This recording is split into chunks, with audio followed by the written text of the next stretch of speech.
Le Flash Info avec le centre de stockage de la Manche. Un jour historique. Hier soir, les conseils municipaux de l'agglomération cherbourgeoise ont voté à une écrasante majorité la fusion des 5 communes Cherbourg-Octeville, Équeurdreville, Tour-la-Ville, La Glacerie et Querqueville.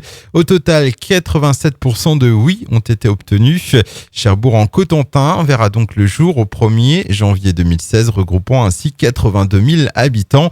Mais il faudra du temps pour sa mise en œuvre qui se fera progressivement sur 5 ans.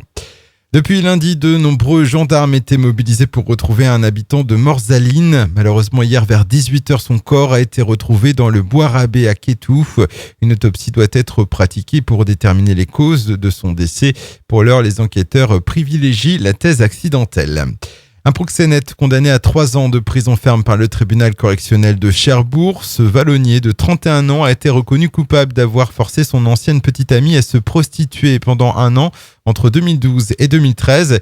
Il a récupéré ensuite l'argent pour se payer de l'alcool ou de la drogue. Un homme bien connu de la justice, déjà condamné 25 fois pour des faits de vol et violence.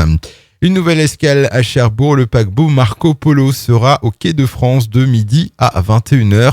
À son bord, près de 1000 croisiéristes et membres d'équipage en provenance d'Amsterdam. Le navire prendra ensuite le large vers le Canada avec des escales à Halifax, Québec ou encore Montréal. Et puis les préparatifs à laisser la petite commune du Centre-Manche accueille à partir de vendredi la traditionnelle foire Sainte-Croix.